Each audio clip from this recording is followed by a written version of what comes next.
Okay, here we are, Matthew Russell Lee, Inner City Press, here at the Southern District of New York Courthouse. Today, Thursday, October 2nd, 2025. Now, tomorrow will be the sentencing. At least it will commence, we'll get to that in a moment, of Sean Diddy Combs.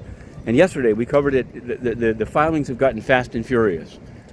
First, Combs' lawyers opposed Mia, who testified at the trial under a pseudonym. They called it, Combs' lawyer, Agnifilo, said it was under a false name, and said a number of other things, to which the government responded this was unprofessional, victim shaming. Things got pretty extreme. But then, near midnight, Brian Steele, one of Combs' 8 lawyers, the man from Georgia, had a cover letter and a number of further letters of support, and they were a doozy. One was from Gina, who was going to testify at the trial and didn't.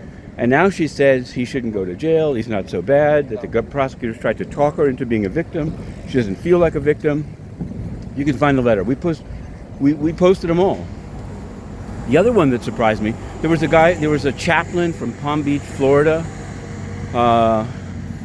saying how great things are going to be down there. But then there was Miles Guo, and we covered his trial. Miles Guo, Guo Wengui. It's sort of a crypto case. It's sort of an anti-CCP case. It's got a lot of aspects to it. We posted his letter, which is partially redacted. He still hasn't been sentenced yet. Changed lawyers a number of times. But he wrote in they're both in the MDC, so there it is. Some of the Diddy crowd were like, who's Miles Guo? And it's a big question. All I can say is we wrote a book called Fox Hunt Guo about the whole conundrum, and you can find it there. So things are coming to a peak. There's already guys with tents. That started yesterday in front of the courthouse. Tomorrow at 10 a.m. we will be live tweeting. Today we're trying to get some other stuff out of the way. Yesterday there was a TRO hearing by Judge Kaplan. He's got the case.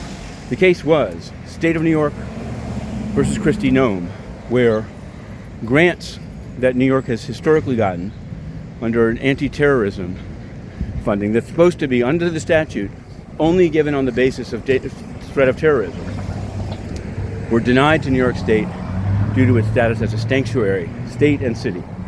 So they sued, and Judge Kaplan agreed very quickly and issued a TRO. There'll be further briefing. The money doesn't actually come to New York. It's just stopped from going anywhere else. This, of course, happens during the shutdown, so we'll just have to see. In terms of transparency, we did do a filing, docketed now, to have the U.S. Attorney's Office actually meet the judge's August deadline about the Dragonfly transcript, so we're waiting on that. But we received a number of letters yesterday from bank regulators. The worst of them, the OCC, not only did they deny expedited FOIA processing for their pending PNC application, they also denied one that they slipped under the radar, Erebor. There's another one coming down. So this time, we're just going to have to be more proactive. Just as the FDIC said that they're going to stop giving public notice because people don't comment enough, just going to have to comment. In fact, I'm stopping this show across the street because the media companies have already started staking out their sidewalk. There's an enormous CNN sign over there, which maybe we'll show later today.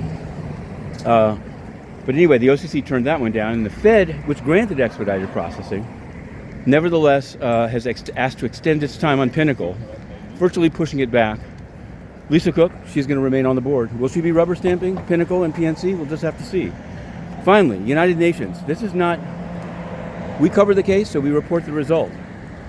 The case against UNRWA for its role in the October 7th was dismissed by Judge Annalisa Torres in this building on the 15th floor, finding that the Convention on Privileges and Immunity of the UN means that it has to be dismissed.